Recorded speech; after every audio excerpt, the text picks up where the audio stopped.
In this clip, we're going to look at the idea of taking data that's currently stored in an Excel spreadsheet and transferring it or importing it into a Microsoft Access database.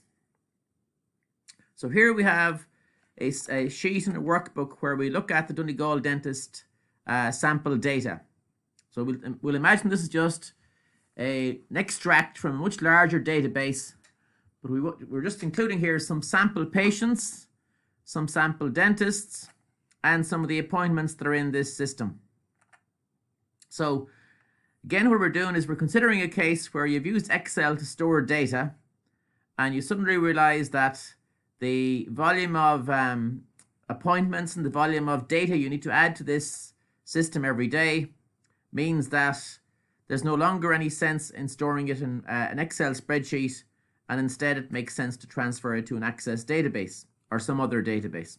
So in this instance, Access is going to be our target because when you learn to use Microsoft Access, you learn lots of database principles and rules that you can apply in any other database you might ever learn to use. So what we have in this sheet, as I said, is we have sample data from a number of tables. Here we have the patient data, and then over here on the right we have some dentist data and some appointment data. And similarly for employers, clinics, and some other tables that are out of view at the moment. So in order to import this data to an Access database, there's no real point trying to import from this sheet because we have everything in here. We have patients, we have dentists, we have employers, clinics, and so on. So instead, if we're going to import from Excel to Access, we need to split out the data into individual sheets. So as you can see here, the tabs at the bottom of the page or the bottom of the screen shows that the patient data is now on a sheet of its own. So is the dentist data. Same with clinic, appointment, university, dentist training, employer, and employed by. Now, this data is nearly ready for importing into an Access database. And one of the things you have to observe or take care to ensure it is in place is that on each sheet that we have here, you want to make sure that this is for ease of import, that the column names or field names are in each case on row 1 of the sheet in question. So here all the patient data is starting in row 2 with Paul Kelly from Muckish Heath, Milford, and so on. But the column names that we're going to have in our database are all shown in row 1 of my spreadsheet. So if we adopt this approach where row 1 of the spreadsheet has the column names or the intended column names, then the import task into Access will be a lot more straightforward. So if I look at my dentist table, again, all of the column headings are in row 1, so we're fine. Same with the clinic table. The various column headings are in row 1. So again, they look fine. Now, one problem that might arise that you mightn't be able to instantly spot is that if you happen to have spaces in any of at the end or beginning of any of the field names. So if I put in clinic ID and put 3 or 4 spaces in front of it, or 3 and 4 spaces at the end of it, that would cause me trouble when I'd start the import task. So if I click here again on clinic ID and then click to the right of it, you'll notice that the cursor doesn't sit immediately at the D. So these additional spaces that serve no purpose are now going to be deleted again. So sometimes when you're importing data from a spreadsheet into a database, if there happens to be field names in on row 1 that have extra spaces in them at the beginning or the end, then that's likely to hamper or cause the import process to fail.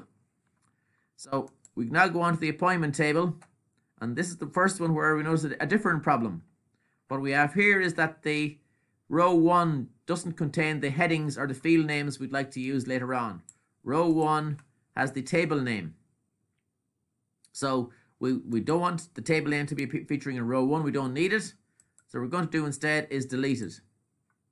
And we now have the column names. The intended column names or field names are now in row 1. And again, if you want to check these about extra spaces, if I have patient ID up here and I click over to my right, watch the cursor. If everything is in order, the cursor will fall directly before the D of patient ID, of Pat ID. Now, there might be a space here before the Pat, the P of Pat. There isn't. So this one looks fine. Same with appointment date. Any spaces at the end? There isn't. And similarly at the start, there's no spaces either. So what you could do is check, just manually go through each column and click way over to its right. And if the cursor falls just after the last letter in the intended field name, then we know we're on the right track. So we could do the same here for all the remaining fields, but I won't. So we now have patient, dentist, clinic, appointment, all in good shape, we hope. Then university likewise has rows at the top that aren't going to, that don't include the field names we want to use. So we remove those. And now we have uni ID all the way over to award in column G as our intended field names. So again, we'll maybe check 1 or 2 of them to make sure there's no spaces at the end of their names. There isn't for num students. There isn't for a website. So that one is looking good. And next is dentist training. So again, it has the table name here in row 1. So we remove that and we're left with the various column names, which I'll just shade yellow just to be consistent. And the next one is employer. So employer likewise has row 1 just has the field names in the first row. And then the data is appearing in rows, the remaining rows. And lastly, employed by has all of the data, has all of the headings or the column headings on row 1, and then has the data on the later rows. So it appears at this stage that our spreadsheet is ready for importing. So assuming that I haven't missed any spaces at the start or the end of a field name, then the data is looking in good shape for importing into Microsoft Access. So this clip is going to end now, and then we'll take it up from there about the import task in a later clip. So I'm going to save this recording and leave it at that for the moment.